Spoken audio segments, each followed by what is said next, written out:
Hey everybody, it's Yusef for Dad's Free Time Game Reviews, where I review the games that I play when no one needs me. Today's game is Persona 4 Arena for the PlayStation 3.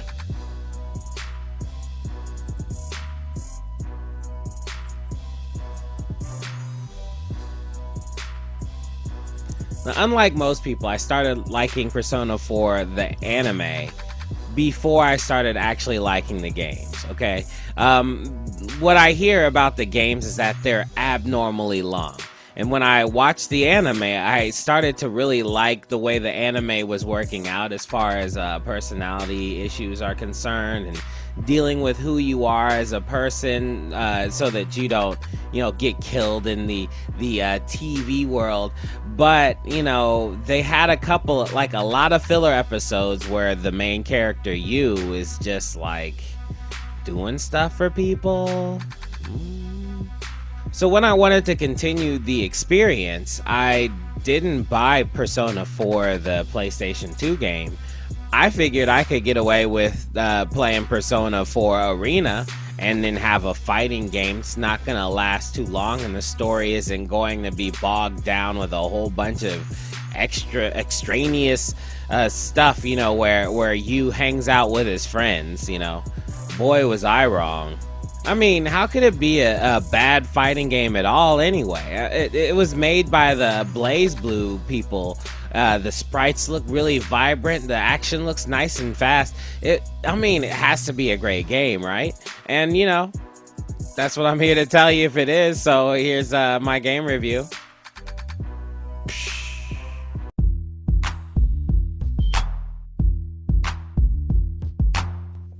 Hey everybody, this is Editor Yusef. I'm letting you know that the final boss may take a while was done for this game as well. So if you are intrigued by the story but don't want to play the game and don't want to look through the whole playthrough, then go ahead and click on the link in the corner, and that should take you to the episode in which I recap everything. Alright? Thanks. So this game takes place after those events that happened in Persona 4. And it also brings in some people from Persona 3. So, but they don't really give a lot of spoilers for any of the games, And I'm playing through Persona 3 right now, so I don't really know what happened in Persona 3. I saw Persona 4 on an anime, and I saw that there was a Persona 3 anime up, but I'm not going to look at it until I finish my actual playthrough. Those games are long. But anyway. Alright, so this time Yu Narukami comes back to Inaba, the place where he was, and right before he's about to talk to his friends, it rains, it's midnight, so he checks out the Midnight Channel, and he sees that there is a commercial there for a fighting tournament called the P1 Grand Prix. And what's interesting about this tournament is that him and a whole bunch of other people in the Persona 4 story are being announced in this tournament. So, him and the other guys, they make the decision to go into the TV dimension and fight this tournament to see what the heck is going on and solve the mystery of who the heck is calling them into this tournament and why. So this game had two modes that I'm primarily interested in. Of course, it has like a versus mode, possibly one where you can go online. I don't even know that stuff. I just know that it had like a regular story mode that you played in game, where people would have conversations right before they fought. And you have a story mode in which there's walls and walls of texts that read like a story. You know what I mean? So, you would get the full-on experience of being in a role-playing game without the actual role-playing game part stuck in there if you pick the story mode. So because I am who I am, I automatically assume that the story mode was going to be like the arcade mode, in which they just kind of tell you the story and you fought. So I picked the story mode first, and that is what is being presented on the Let's Play. And the story mode is really in depth. You know, it did read like a novel, and I did a lot of editing, a ton of editing, a lot of reading out loud, a lot of you know, getting into the story. And I have to admit, the story was just about as good as the RPG and just about as good as the anime. Like, they already had established the whole premise behind what Persona is in the video game. So if you pick up that fighting game, then they already kind of assume that you almost know what the heck you're talking about, or what the heck they're talking about. And then when they move forward, like, you don't have to worry too much about anything. You slowly pick it up, you pull it in as you're reading along. With that said, I have to admit it is a long haul, because to get the complete story, you would have to play one person, unlock another person, play that person, and then it'll give you a little bit more of the story at the end.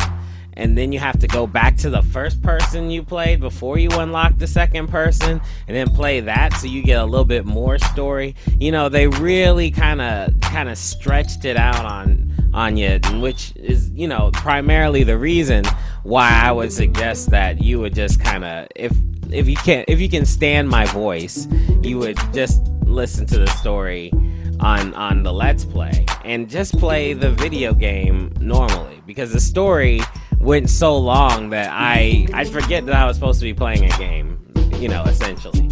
Other than that, it was actually, I got engulfed in it, so I want to impress that upon you. The story was actually good, especially for a fighting game. It was excellent.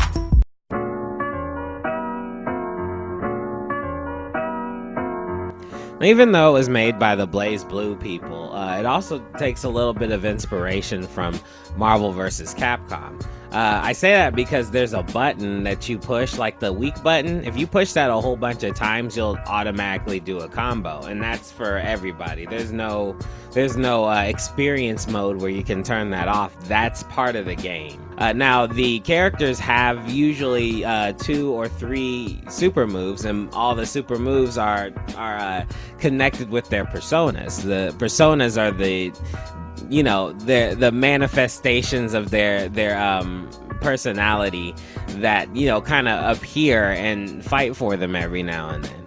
The problem with the personas is that if you call on them too much and they do a strike and they're left out there, you know, kind of like Marvel vs. Capcom, they're open to attack. And if your opponent rolls in there and attacks your persona, then they can knock your persona out, and that will leave you from being able to do any super moves for you're minorly inconvenienced, but it's still an inconvenience. You also have a bum rush move, in which your character runs in there and does a bum rush and then kind of launches your opponent, in which you can jump up there and try to combo them out of the air, which is also pretty awesome. And your characters are highly mobile. Some of them are a little bit slower, but the biggest, strongest ones are actually pretty fast, which is really nice because your personas can cover a lot of ground if they need to. Some of them aren't really that helpful, you know what I mean? But some of them are all over the place.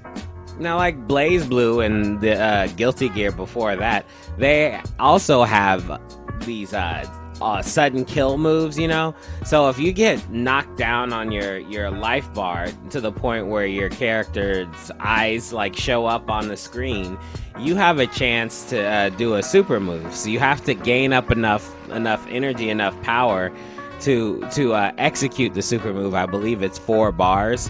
And once you do the super move, or the kill move, if your opponent gets caught in the kill move, that's it for the round. I actually think it's really cool because, I mean, the way that they show these sudden death moves they're super awesome. Like, they're pretty damn epic, all right? And if you were getting your ass kicked and then all of a sudden you turn it around with a last-ditch effort that connects, Like, I mean, you're gonna miss half the animation anyway because you're gonna be sitting there, you know, jumping up and down like you're the baddest thing ever anyway. A couple of problems I have with the simple combo system.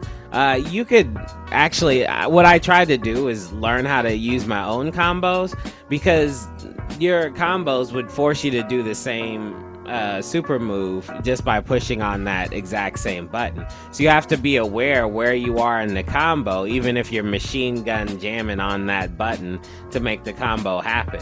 Because what if you don't want to use your power bars? What if you don't want to do a super move? You want to do a regular move? Then you have to figure out how to break out of it, like in the middle, you know, try to change it to air attack or something like that. It's very weird. Some characters, you know, or one character in particular has bullets, and she has a limited supply of bullets in her gun. And if you keep using your super move, she'll blow through her bullets pretty quickly. And then you have to, oh, she's slow as hell after that. Like, you can't do any hand-to-hand combat or anything. And that really stinks, you know. Oh, and I did have one colossally huge problem with Kanji. Okay, I think he's the most top tier fighter in the game, and the reason I say that is because he's the tallest person naturally. His moves are big mollywops, like he covers a lot of space with it, and then they have the nerve to give him a chair he can throw, and his persona can grab you and shock you with electricity, and he can cover the whole screen with an attack where he jumps in the air, flies pretty much right to where you are, and then grabs you.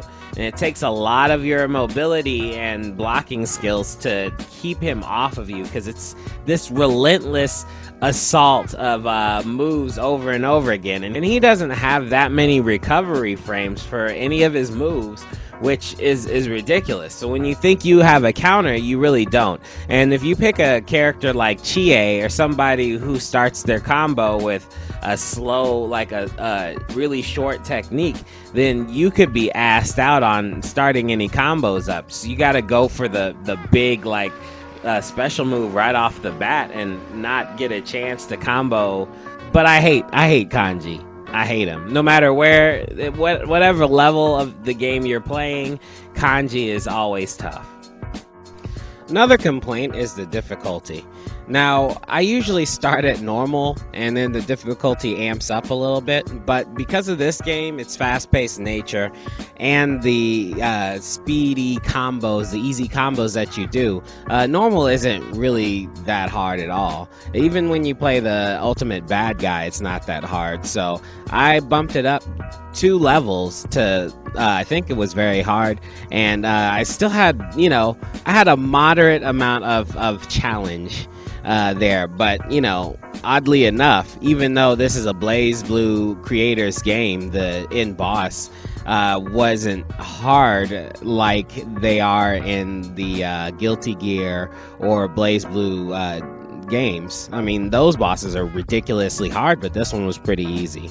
So what made this weird was that it took me a reasonably long time, like 30 to 45 minutes, to finish the tutorial, and I'm being pretty generous, which means that fundamentally the game was difficult to pick up, but skill-wise it wasn't really that hard at all. But at least if you get really good at this game, you are about the master of spacing when it comes to fast-paced games, because this game is all about being maneuverable and keeping away from other people's techniques while loading your own. So that was actually pretty helpful. Once I figured out how to move around like a madman, I became really good at this game anyway.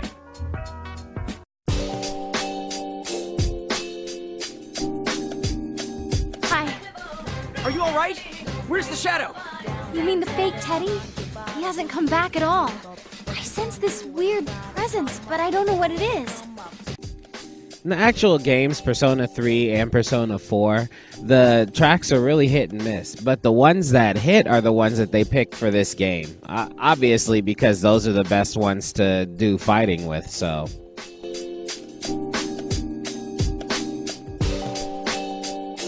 Now, I said this earlier in the review, but the final boss, Labris, is a character that you'll be able to play later. Thus, she will have moves that you can counter and fight against. She's not a super top tier player or anything like that. She's just a regular fighter that has the story woven around her, which is something that I can really back up, because most of the time when the bosses come out, they have no real reason for being there. Street Fighter 3, Street Fighter 4, Tekken, like you thought your boss was Hayachi Mishima, but all of a sudden it's an ogre or something. Like, they do that crap to you. SNK does that all the time. Why are we fighting this guy? And why are there 3 end bosses? What the hell's going on here? So it's really nice to have a boss that's actually woven into the story and not backed up by a boss that doesn't make sense. Final Fantasying the crap out of these things. So there you have it, a review for Persona 4 Arena for the PlayStation 3.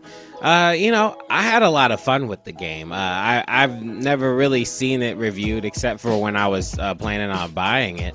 But the game had a couple of things that you needed to get used to, but everything else, the whole vibe of the game went along with Persona 4. And even if you weren't a fan of Persona 4 to begin with, this game would probably make you a fan of Persona 4, or at least the Persona series. It had me check out a couple of extra games, especially since they're all on the cheap anyway.